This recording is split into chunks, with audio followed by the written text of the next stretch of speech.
Hi, awesome fourth grade readers. Today we are reading pages 71 through 82 out of our awesome one and only Ivan novels.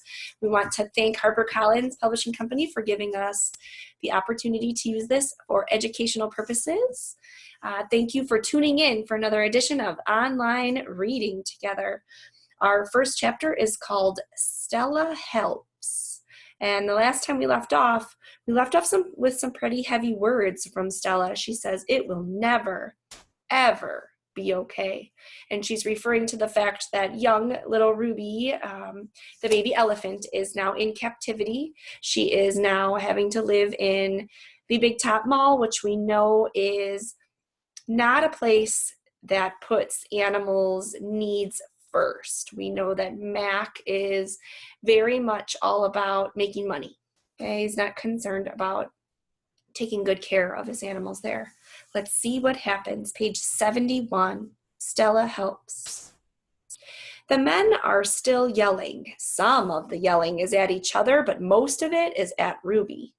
We hear scrambling, pounding, shifting. The side of the truck shudders. "I'm starting to like this elephant," Bob whispers. He likes the trouble, right, and the drama. "I'm getting the big one," Mac says. "Maybe she can coax the stupid brat out of the truck." Mac opens Stella's door. "Come on, girl," he urges. He unties the rope attached to the floor bolt. Stella pushes past Mac, nearly knocking him over. She rushes as best as she can, limping heavily toward the back door of the truck. She catches her swollen foot on the edge of a ramp and winces. Blood trickles down. Halfway up the ramp, she pauses. The noise in the truck stops, and Ruby falls silent. Slowly, Stella makes her way up the rest of the ramp.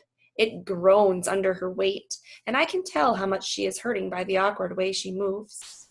At the top of the incline, she stops. She pokes her trunk into the emptiness. We wait. The tiny gray trunk appears again. Slyly, it reaches out. Slyly meaning like hesitantly, slowly, carefully. It reaches out, tasting the air. Stella swirls her own trunk around the babies, and they make soft rumbling sounds. We wait some more.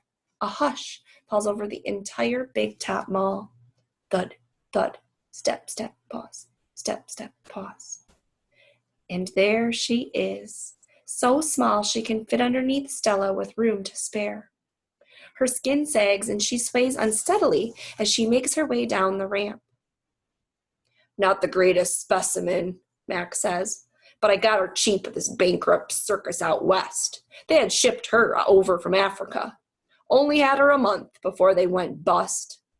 He gestures towards Ruby. "Thing is, people love babies. Baby elephants, baby gorillas. Heck, give me a baby alligator and I could make a killing." Stella ushers Ruby towards her domain. Mac and the two men follow. At Stella's door, Ruby hesitates. Max gives Ruby a shove, but she doesn't budge. "Doggone it, get a clue, Ruby," he mutters. But Ruby isn't moving, and neither is Stella. Mac grabs a broom. He raises it, and instantly Stella steps in front of Ruby to shield her. "Get in that cage, both of you," Mac shouts. Stella stares at Mac, considering. What is she considering? She definitely doesn't like how he's talking to this new sweet baby Ruby who's just arrived. So Stella stares at Mac, considering. Think of how strong she is. She could have hurt him. Gently but firmly, using her trunk, she nudges Ruby into her domain. Only then does Stella enter. Max slams the door shut with a clang. I see two trunks intertwine. I hear Stella whispering. "Poor kid," says Bob. "Welcome to the Exit 8 Big Top Mall and Video Arcade, home of the one and only Ivan." Page 75, our chapter is called Old News. When Julia comes, she sits by Stella's domain and watches the new baby. She barely talks to me. Stella doesn't talk to me either. She's too busy nuzzling Ruby. She's cute, little Ruby, with her ears flapping like palm leaves, but I am handsome and strong. Bob trots a circle around my belly before settling down in just the right spot. Give it up, Ivan, he says. You're old news. You're old news. He's meaning like, oh, there's a new animal around. Nobody's going to really want to come see you, or nobody's going to come here just to see you anymore. She's going to take all the attention. Page 75. Julia gets out a piece of paper and a pencil. I can see that she's drawing Ruby. I move to the corner of my domain to pout. Bob grumbles. He doesn't like it when I disrupt his naps. Homework. Julia's father scolds. Julia sighs and puts her drawings aside. I grunt and Julia glances in my direction. Poor old Ivan, she says. I've been ignoring you, haven't I? I grunt again, a dignified, indifferent grunt. He's not happy. Julia thinks for a moment, then smiles. She walks over to my domain, to the spot in the corner where the glass is broken. She slides papers through. She rolls a pencil across my cement floor. You can draw the baby elephant too, Julia says. I bite the pencil in half with my magnificent teeth. Then I eat some paper. He's letting her know he's not so happy that she's paying more attention to Ruby than to him. They're good buddies. Page 77, tricks.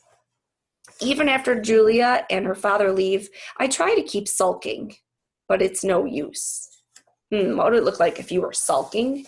I can show you what it would look like if I was sulking. Someone asks if you're okay, and if you're sulking, you're like, yes, fine. Or you might say, no, not okay. Okay, that's sulking. Gorillas are not, by nature, powders. Stella, I call. It's a full moon. Did you see? Sometimes when we are lucky, we catch a glimpse of the moon through the skylight in the food court. I did, Stella said. She's whispering, and I realize that Ruby must be asleep. Is Ruby all right? I ask. She's too thin, Ivan, Stella says. Poor baby. She was in that truck for days.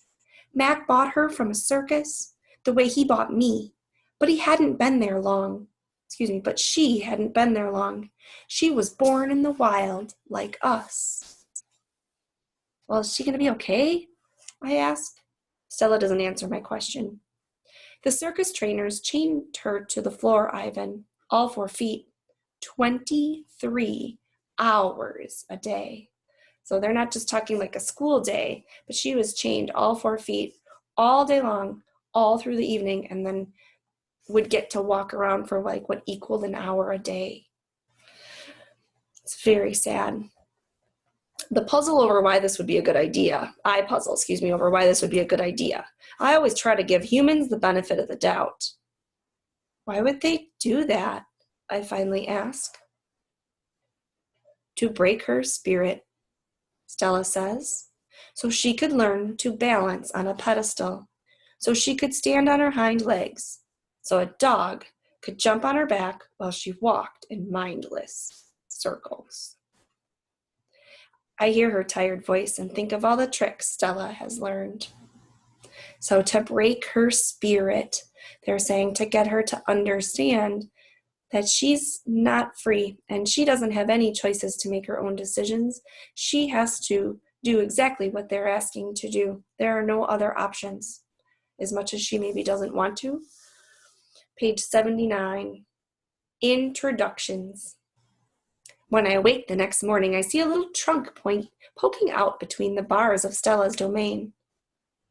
Hello, says a small, clear voice. I'm Ruby. She waves her trunk. Hello, I say. I'm Ivan. Are you a monkey? Ruby asks. Certainly not. Bob's ears perk up, although his eyes stay closed. He's a gorilla, and I'm a dog of uncertain heritage. Why did the dog climb your tummy? Ruby asks. Because it's there, Bob murmurs. Is Stella awake? I ask. Aunt Stella's asleep, Ruby says. Her foot is hurting, I think. Ruby turns her head. Her eyes are like Stella's, black and long-lashed, bottomless lakes fringed by tall grass. When is breakfast? She asks. Soon, I say, when the mall opens and the workers come. Where? Ruby twists her head in the other direction. Where are the other elephants? It's just you and Stella, I say, and for some reason, I feel we've let her down. Are there more of you? Not, I say, at the moment. Ruby picks up a piece of hay and considers it. Do you have a mom and dad? Well, I used to. Everyone has parents, Bob explains. It's unavoidable. Well, before the circus, I used to live with my mom and my aunts and my sisters and my cousins, Ruby says. She drops the hay, picks it up, twirls it. They're dead. I don't know what to say. I'm not really enjoying this conversation, but I can see that Ruby isn't done talking. To be polite, I say. Sorry to hear that, Ruby. Humans killed them, she says. Who else? Bob asks, and we all fall silent. So we are learning that Ruby has had some sad experiences in life and is coming from a hard time. We will learn more about her. Sorry, that's Minnie going through. We will learn more about her and her family and what happened, how Stella feels about it, and then how this makes Ivan feel and how it makes him think about his own life in ways that he didn't see coming.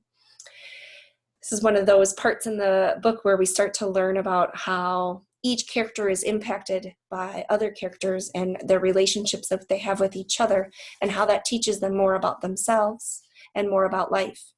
Thank you for tuning in today. I miss you. I send love and hugs and look forward to seeing you all very soon. Have a great day.